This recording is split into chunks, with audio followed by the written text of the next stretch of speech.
দিন দিন কঠিন হয়ে যাচ্ছে চাকরির বাজার, বাড়ছে বেকারত্বের হার। তবে এমন সব হতাশার মাঝেও আশার আলো দেখাচ্ছে বেশ কিছু সরকারি বেসরকারি প্রতিষ্ঠান। তবে এসবের জন্য চাই নিজেকে সব সময় আপডেট রাখা। দর্শক, সবাইকে স্বাগত জানাচ্ছি আজকের চাকরির বাজারে। সাথে আছে আমি সাজিদ আরাফাত। আজ আমরা দেখব এ সপ্তাহের সেরা চাকরির নিয়োগ বিজ্ঞপ্তিগুলো। শুরুতে আমরা দেখে নিতে চাই সরকারি বেশ কয়েকটি প্রতিষ্ঠানের যে নিয়োগ বিজ্ঞপ্তি, সেগুলো শুরুতেই দেখে নেব। শ্রম ও কর্মসংস্থান মন্ত্রণালয়ের অধীনে কলকারখানা ও প্রতিষ্ঠান পরিদর্শন অধিদপ্তরে ১৩টি পদে ৬১ জনকে নিয়োগ দেওয়া হবে, সেটি তারা বিজ্ঞাপন দিয়েছে এবং আমরা এক পলকে সেটি দেখে নিতে চাই তারা কি ধরনের নিয়োগ বিজ্ঞপ্তি দিয়েছে। আমরা দেখে নিতে চাই কলকারখানা ও প্রতিষ্ঠান পরিদর্শন অধিদপ্তর। প্রতিষ্ঠানের নাম শ্রম ও কর্মসংস্থান মন্ত্রণালয়, অর্থাৎ এটি সরকারি যে মন্ত্রণালয় রয়েছে সেই মন্ত্রণালয়ের অধীনস্থ একটি প্রতিষ্ঠান। চাকরির ধরন স্থায়ী এবং পদ সংখ্যা যেটি বলছিলাম ৬১ জন, অর্থাৎ একটি বড় অঙ্কের নিয়োগ বিজ্ঞপ্তি কিন্তু তারা প্রকাশ করেছে এবং শিক্ষাগত যোগ্যতা চেয়েছে স্নাতক, স্নাতকোত্তর।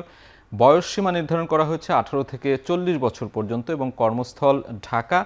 প্রার্থীর ধরন নারী ও পুরুষ, অর্থাৎ উভয় প্রার্থী এখানে আবেদন করতে পারবেন এবং আবেদনের নিয়ম দেওয়া হয়েছে 300x300 সাইজের ছবি ও 300x80 সাইজের যে স্বাক্ষর স্ক্যান করে যুক্ত করতে হবে আবেদনের সঙ্গে এবং আবেদন ফি টেলিটক প্রিপেড সিমের মাধ্যমে ১১২ টাকা, ৫৬ টাকা অফেরতযোগ্য হিসেবে পাঠাতে হবে। অর্থাৎ এখানে ১১২ টাকা এবং ৫৬ টাকার দুটি হিসেব রয়েছে, অর্থাৎ ৬১ জন যে পদ সংখ্যা রয়েছে বিভিন্ন পদের জন্য বিভিন্ন ধরনের টাকা আবেদন ফি এখানে নির্ধারণ করা হয়েছে এবং আবেদনের শেষ সময় ২৪ আগস্ট ২০২৫ বিকেল ৫টা, অর্থাৎ সরকারি নিয়মে বিকেল ৫টা পর্যন্ত যে অফিস টাইম, তার জন্যই কিন্তু তারা বিকেল ৫টা পর্যন্ত সময় দিয়েছে। এবং পরের বিষয়টি আমরা দেখতে চাই, পরে বাংলাদেশ পল্লী উন্নয়ন একাডেমি বার্ড, যেটি কুমিল্লায় অবস্থিত, তারা তাদের শূন্য পদে নিয়োগ বিজ্ঞপ্তি ঘোষণা করেছে এবং সেটি আমরা দেখে আসতে চাই এক পলকে।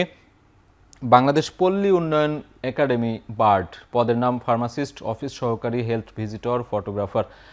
অর্থাৎ দেখা যাচ্ছে যে এখানে বেশ কয়েকটি পদেই কিন্তু তারা তাদের যে শূন্য পদ রয়েছে সেই বেশ কয়েকটি পদের জন্য তারা নিয়োগ বিজ্ঞপ্তি প্রকাশ করেছে এবং চাকরির ধরন স্থায়ী, পদ সংখ্যা দেয়া আছে ৫৪ জন। প্রার্থীর ধরন দেখছি আমরা নারী এবং পুরুষ। আবেদনের বয়সসীমা নির্ধারণ করা হয়েছে 18 থেকে 32 বছর পর্যন্ত এবং আবেদনের নিয়ম দেওয়া হচ্ছে, নিয়ম বলা হয়েছে ওয়েবসাইটের মাধ্যমে আবেদন, অর্থাৎ বার্ডের যে অফিসিয়াল ওয়েবসাইট রয়েছে সেখানে গিয়ে কিন্তু আবেদন করতে পারবেন আবেদনকারীরা এবং আবেদনের শেষ সময় দেওয়া হচ্ছে ৩১ আগস্ট ২০২৫ বিকেল ৫টা, অর্থাৎ আগের বিজ্ঞপ্তিটিও আমরা দেখছিলাম বিকেল ৫টায় পর্যন্ত সময়সীমা নির্ধারণ, এটিও একই সময়।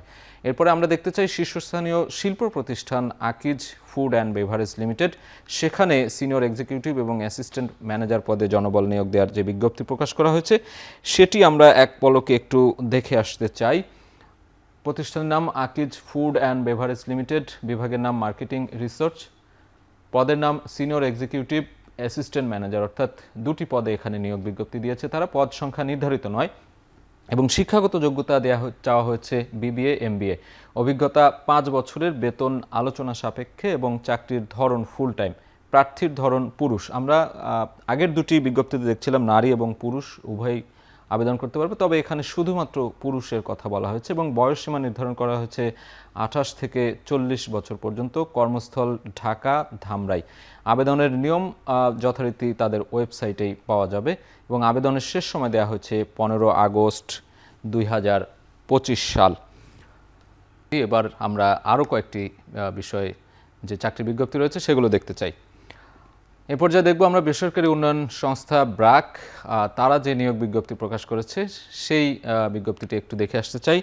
বেসরকারি উন্নয়ন সংস্থা ব্র্যাক, আমরা জানি যে ব্র্যাকের অনেকগুলো কার্যক্রম হয়ে থাকে সারা দেশব্যাপী এবং আমরা এক নজরে একটু দেখতে চাই। প্রতিষ্ঠানের নাম ব্র্যাক, পদের নাম সিনিয়র অফিসার, বিভাগ HR ফিল্ড অপারেশনস HRD, পদ সংখ্যা অনির্ধারিত এবং শিক্ষাগত যোগ্যতা চাওয়া হয়েছে স্নাতক এবং স্নাতকোত্তর, অভিজ্ঞতা ২ বছর, বেতন আলোচনা সাপেক্ষে এবং চাকরির ধরন চুক্তিভিত্তিক।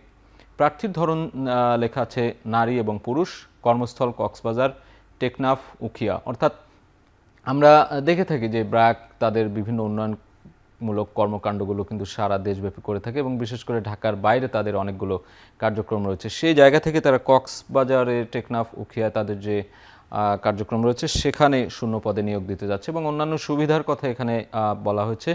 সাপ্তাহিক ছুটি 2 দিন, উৎসব বোনাস, স্বাস্থ্য ও জীবন বীমার কথাও কিন্তু তারা উল্লেখ করেছে এবং আবেদনের নিয়ম ওয়েবসাইটে পাওয়া যাবে ব্র্যাকের এবং আবেদনের শেষ সময় দেয়া হয়েছে 16 আগস্ট 2025। আমরা দেখলাম বেসরকারি উন্নয়ন সংস্থা ব্র্যাকের যে শূন্য পদে নিয়োগ বিজ্ঞপ্তি, সেটি এই পর্যায়ে একটি ব্যাংকের বিজ্ঞপ্তি আমরা দেখতে চাই। বেসরকারি bank mutual trust bank PLC তাদের যে নিয়োগ বিজ্ঞপ্তি প্রকাশ করেছে সেটি আমরা এক নজরে দেখতে চাই। বেসরকারি বাণিজ্যিক এই ব্যাংকটি কি চেয়েছে আসলে, তাদের যে শূন্য পদে যে নিয়োগ বিজ্ঞপ্তি দিয়েছে সেখানে তারা বলেছে বিভাগের নাম সেন্ট্রাল ভেরিফিকেশন ইউনিট, পদের নাম অ্যাসিস্ট্যান্ট ম্যানেজার এবং অ্যাসোসিয়েট ম্যানেজার, পদ সংখ্যা নির্ধারিত নয় এবং শিক্ষাগত যোগ্যতা বলা হয়েছে স্নাতক অথবা স্নাতকোত্তর, অভিজ্ঞতা চাওয়া হয়েছে 5 বছর, বেতন আলোচনা সাপেক্ষে এবং চাকরির ধরন ফুল টাইম, প্রার্থীর ধরন নারী ও পুরুষ, কর্মস্থল দেশের যে কোনো স্থানে, অর্থাৎ মিউচুয়াল ট্রাস্ট ব্যাংকের ঢাকা ও ঢাকা সহ দেশের বিভিন্ন জেলা পর্যায়ে বা মহানগর পর্যায়ে যে তাদের শাখা রয়েছে যে কোনো স্থানে তাদের কর্মস্থল হতে পারে এবং আবেদনের নিয়ম যথারীতি তাদের অফিসের যে অফিসিয়াল ওয়েবসাইট রয়েছে সেখানে পাওয়া যাবে এবং আবেদনের শেষ সময় দেওয়া হয়েছে 16 আগস্ট 2025। আমরা দেখছিলাম বেসরকারি ব্যাংকের একটি নিয়োগ বিজ্ঞপ্তি। এ পর্যায়ে পরবর্তী বিজ্ঞপ্তিটি দেখতে চাই। প্রাণ গ্রুপ নিয়োগ বিজ্ঞপ্তি প্রকাশ করেছে, একটি বেসরকারি গ্রুপ। তারা কি ধরনের জনবল নিয়োগ দেবে, কতজন, সেটি আমরা দেখে নিতে চাই। প্রতিষ্ঠানের নাম প্রাণ গ্রুপ, পদের নাম অ্যাসিস্ট্যান্ট টেরিটরি সেলস ম্যানেজার, অর্থাৎ প্রাণ গ্রুপে কিন্তু সেলস ম্যানেজার হিসেবে তারা অনেক বেশি লোকবল নিয়োগ দিয়ে থাকে আমরা দেখি এবং পদ সংখ্যা 200 জন দেখছি আমরা যথারীতি এখানে। শিক্ষাগত যোগ্যতা চাওয়া হচ্ছে MBA অথবা MSc, অভিজ্ঞতা প্রযোজ্য নয় এবং বয়সসীমা নির্ধারণ করা হয়েছে 25 থেকে 32 বছর পর্যন্ত, অর্থাৎ একটা তরুণ যারা রয়েছে চাকরি প্রার্থী তাদেরকে কিন্তু অগ্রাধিকার দেওয়া হয়েছে আমরা দেখছি এবং চাকরির ধরন স্থায়ী, প্রার্থীর ধরন নারী এবং পুরুষ। অন্যান্য সুবিধার কথা উল্লেখ করেছে তারা, মোবাইল বিল, উৎসব বোনাস এবং প্রভিডেন্ট ফান্ড, যেগুলো নিঃসন্দেহে একটি প্রতিষ্ঠানের জন্য খুবই ইতিবাচক দিক এবং আবেদনের নিয়ম তারা লিখেছে ওয়েবসাইটেই পাওয়া যাবে, তাদের যে প্রাণ গ্রুপের যে ওয়েবসাইট রয়েছে সেখানে এবং আবেদনের শেষ সময় দেওয়া হচ্ছে 2 সেপ্টেম্বর 2025। এ পর্যায়ে আমরা একজন অতিথির সাথে কথা বলতে চাই। আপনারা জানেন যে দর্শক, প্রতি পর্বে আমাদের সাথে নিয়মিত একজন অতিথি উপস্থিত থাকেন এবং যার মাধ্যমে চাকরি প্রার্থীরা বিভিন্ন টিপস এবং পরামর্শ পেয়ে থাকেন। আজ আমাদের সাথে যুক্ত হয়েছেন জনপ্রিয় আলোকচিত্রী আক্কাস মাহমুদ। আক্কাস ভাই, আপনাকে অসংখ্য ধন্যবাদ আমাদের এখানে সময় দেওয়ার জন্য। ব্যস্ততার মধ্যেও এসেছেন। আজকে আমরা দেখছিলাম অনেকগুলো চাকরির বিজ্ঞপ্তির বিষয়গুলো আমরা দেখাচ্ছিলাম। আপনার কাছে একটু জানতে চাই যে পেশা হিসেবে আলোকচিত্রী হিসেবে যদি পেশা হিসেবে কেউ নিতে চায়, আলোকচিত্রীটা আসলে বর্তমান এবং ভবিষ্যৎ কেমন দেখেন আপনি পেশা হিসেবে? ফটোগ্রাফি পেশাটা লাভজনক হতে পারে, তবে তার আগে আপনাকে কিছু দক্ষতা, সৃজনশীলতা এগুলি অর্জন করতে হবে। প্রথমত হলো প্রযুক্তির সাথেও একটা জ্ঞান থাকতে হবে, প্রযুক্তিগত ধারণা, বাজারজাতকরণ, এইগুলি যদি আপনি করতে পারেন আপনি অনায়াসেই এই পেশাতে আসতে পারবেন এবং আপনি সফল হবেন। আপনি খেয়াল করে দেখবেন যে পুঁথিগত বিদ্যা বা উচ্চশিক্ষায় শিক্ষিত হয়ে অনেক তরুণ তরুণী কিন্তু বেকার আছে, কারণ তাদের অন্য চর্চাটা নাই, যেটা আমরা ডিপ্লোমা বলি বা কোনো অন্য ডিগ্রি অর্জন বলি, প্র্যাকটিক্যাল কোনো কিছু প্রশিক্ষণ বলি, সেটার অভাবেই কিন্তু চাকরিটা হচ্ছে না শিক্ষাগত যোগ্যতা থাকা সত্ত্বেও। সেক্ষেত্রে যদি আপনি ফটোগ্রাফিটাকে সিরিয়াস নেন, সৃজনশীলতা, দক্ষতা, তারপর প্রযুক্তিগত, মার্কেটিং করাটা, এসব যদি আপনি করেন না, ফটোগ্রাফিতে আপনি ঠেকবেন না। আপনি এখন দেখবেন যে ফটোগ্রাফির অনেকগুলা সেক্টর আছে যেটাতে আপনি খুব ভালো করার সুযোগ আছে, যেমন প্রোডাক্ট ফটোগ্রাফি। আমাদের দেশে তো শিল্পোন্নত দেশ, এখন আমাদের অনেক প্রোডাক্ট ফটোগ্রাফি হয়, গার্মেন্টস হয়, সিরামিকে হয়, সব কোম্পানিগুলোতে এই প্রোডাক্ট ফটোগ্রাফি হয়। আমরা আগে দেখতাম যে অনেকে ফ্রিল্যান্স ফটোগ্রাফি করতে, সেই জায়গা থেকে সরে এসে আপনি প্রফেশনাল যে জায়গাগুলো, ফ্যাশন ফটোগ্রাফি, প্রোডাক্ট ফটোগ্রাফি কিংবা আরও নানান ধরনের যে জায়গাগুলো রয়েছে সেগুলোতে যুক্ত হচ্ছেন, অনেকে ফটো সাংবাদিকতায়ও যুক্ত হচ্ছেন। সবকিছু মিলিয়ে আগ্রহটা কেমন দেখেন মানুষের মধ্যে এবং ভবিষ্যৎটা কেমন? তরুণদের মধ্যে খুব আশাব্যঞ্জক দেখতে পাচ্ছি। ছোট্ট করে একটু বলি যে মনে করেন যে আমি কিছু তরুণের নাম জানি, তারা প্রযুক্তিগত বিশ্ববিদ্যালয় থেকে মনে করেন যে ইঞ্জিনিয়ারিং ইউনিভার্সিটি থেকে পাশ করেছে বিভিন্ন বিষয় নিয়ে, তারা মূল পেশায় না যায় তারা ফটোগ্রাফিটা করছে। এবং সবচেয়ে মজার একটা কথা হলো যে তারা ওয়েডিং ফটোগ্রাফি করছে। আমাদের দেশে ওয়েডিং ফটোগ্রাফির বাজারটা এতই বড় এবং বিস্তীর্ণ, এবং মজার ব্যাপার যে আজকালকার অভিভাবকরা যেমন একটা বাজেট করে না বিয়েতে, অলংকারের বাজেট এত, কমেডি সেন্টারের বাজেট এত, ফটোগ্রাফির জন্য তারা একটা বাজেট রাখে এবং সেটা বেশ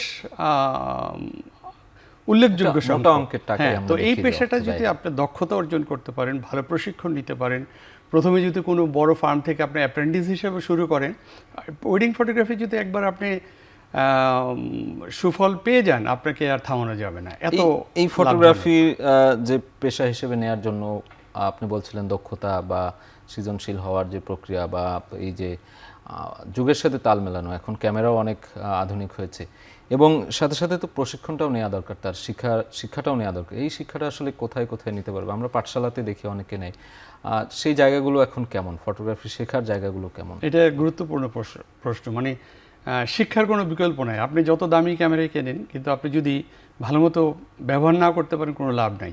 আপনি যদি হাতের লেখা ভালো করতে চান, যে কোনো পেন্সিল দিয়েও লিখতে পারবেন, ক্যামেরা কোনো মুখ্য ব্যাপার না। তবে বর্তমানে অনেক প্রযুক্তিগত দিক থেকে অনেক অ্যাডভান্স আমরা, আজকাল ছেলেবেলার অনেক শার্প, দামি ক্যামেরার সাথেও তারা প্রযুক্তিভাবে আপগ্রেড আছে। আপনি নিজের কথাতে বলছেন যে পাঠশালার কথা, পাঠশালা তো আমাদের দেশে অনেক ভালো একটা প্ল্যাটফর্ম। আরও এরকম 10-12টা ইনস্টিটিউট, ফটোগ্রাফি ইনস্টিটিউট আছে। সেইখানে যদি তরুণরা যোগাযোগ করে এবং তাদের ডিপ্লোমার যদি সুযোগ নাও হয়, সময় নাও থাকে, একটা বেসিক কোর্স করে আপনি ভালো ফটোগ্রাফি করতে পারবেন। প্রথমে আপনি একটা ভালো ফার্মে ঢুকে যান কোনো মতে, তারপর আপনি শিক্ষানবিশ শুরু করেন, আপনি ভালো করবেনই। এবং আমরা দেখছি যে ঢাকা বিশ্ববিদ্যালয় ফটোগ্রাফি কোর্স টেলিভিশন করা হচ্ছে এবং ফটোগ্রাফি এবং বিভাগ আছে বিভিন্ন আমাদের। বেসরকারি বিশ্ববিদ্যালয়গুলোতে আমরা দেখি যে এই কোর্সটা এখন কিন্তু সংযুক্ত করা হচ্ছে। এখান থেকে যারা বের হয়ে আসছে গ্রাজুয়েশন কমপ্লিট করে, তাদের চাকরির জায়গাটা কেমন? খুব ভালো, কারণ তাদের তো সার্টিফিকেটের একটা ভ্যালু আছে। ঢাকা ইউনিভার্সিটির সার্টিফিকেটটা তো গুরুত্বপূর্ণ একটা ব্যাপার। এবং সেই সাথে যদি তার প্রযুক্তিগত দক্ষতা, আমি বারবার এই প্রযুক্তির কথাটা বলছি, যদি দক্ষতা সে অর্জন করে, তাহলে সে ভালো জায়গায় চাকরি পাবেই। আগে আমাদের ফটোগ্রাফাররা একটা কাজ করতো, শুধু ছবি তুলতে পারতো। আমি একটু অতীতে যাই, যে ডার্করুমে করতে হতো, ফিল্ম ডেভেলপ করতে হতো, ছবি প্রিন্ট করতে হতো, এগুলি এখনকার ফটোগ্রাফারদের করতে হয় না, অনেক সহজ হয়ে অনেক সহজ হয়ে গেছে। সেইটার জন্যই আপনাকে প্রযুক্তিগত অ্যাডোবি ফটোশপ, এডিটিং, এইগুলি যদি আপনি ভালো করতে পারেন, আপনি চাকরি পাবেনই, আপনাকে ঠেকায় রাখার কোনো সুযোগ নেই। ধরেন আপনি কোনো প্রতিষ্ঠানে চাকরি করতে পারতেছেন না, আপনি প্রথমে একটা শব্দ উচ্চারণ করছেন ফ্রিল্যান্সিং করেও আপনি মাসে খুব ভালোভাবে এবং সে খুব সুন্দরভাবে আপনি জীবনযাপন করতে পারবেন। তার মানে ক্যারিয়ার হিসেবে অনেক সম্ভাবনা। আমি মনে করি যে আমার ফটোগ্রাফি জার্নি 40 বছর, আমি ফটোগ্রাফি ছাড়া আর কিছু করি নাই। তো আমি মনে করি যে আমার ঢোল আমি যদি পিটাই, তা আমি মনে করি যে আমি সফল। এবং আপনি যদি সেটাকে গুরুত্ব সহকারে নেন, ভালোবাসার সাথে নেন, আপনি সফল হবেনই। এবং ফটোগ্রাফি ক্যারিয়ার নিয়ে আজকালকার অনেকে ভালো আছেন এবং একটা সম্ভাবনাময় পেশা। খুব ছোট্ট করে যদি দুটো পরামর্শ দেন যারা তরুণরা এই পেশায় আসতে চায়। দক্ষতা, গুরু ধরতে হবে, ইনস্টিটিউটে যেতে হবে, আর প্রযুক্তিগত তথ্য, প্রযুক্তিগত বিদ্যা, আর বাজারজাতটা। আমি ছবিটা তুললাম কিন্তু আমি বাজারে খাওয়াতে পারছি না, এটা হবে না। মার্কেটিংটা আমার বুঝতে হবে। মার্কেটিং দক্ষতা, প্রযুক্তিগত দিকটা আপনি দেখেন, অবশ্যই সফল হবেন, তরুণরা সফল হবেই। অনেক ধন্যবাদ আক্কাস ভাই। আমরা খুবই একটা মজার বিষয় নিয়ে আলাপ করলাম। ফটোগ্রাফি পেশা নিশ্চয়ই আরও উত্তরোত্তর সফলতা কামনা করছি এবং যারা তরুণরা আসবেন তারা নিশ্চয়ই ভালো করবে এই পেশায়। আপনাকে অনেক ধন্যবাদ। নিশ্চয়ই দেখা হবে আগামী অন্য কোনো পর্বে। এতক্ষণ সাথে থাকার জন্য সবাইকে ধন্যবাদ। দর্শক, দেখা হবে পরবর্তী সপ্তাহে। তবে আপনার কোম্পানির যে কোনো নিয়োগ বিজ্ঞপ্তি প্রচারের জন্য আমাদের সাথে যোগাযোগ করুন এবং যারা চাকরির জন্য আবেদন করতে যাচ্ছেন তারা আমাদের ইমেইলে আপনার সিভি পাঠিয়ে রাখতে পারেন। আপনার কোম্পানি বা প্রতিষ্ঠানের নিয়োগ বিজ্ঞপ্তি এবং সিভি পাঠানোর ঠিকানা চাকরিরবাজার@এখন.tv। শেষ করছি চাকরির বাজার। এখন টেলিভিশন ওয়েবসাইটে দেখতে ভিজিট করুন www.এখন.tv। এছাড়া ফেসবুকে দেখতে ভিজিট করুন facebook.com/tv.এখন। ইউটিউবে দেখতে ভিজিট করতে পারুন youtube.com/c/echontv।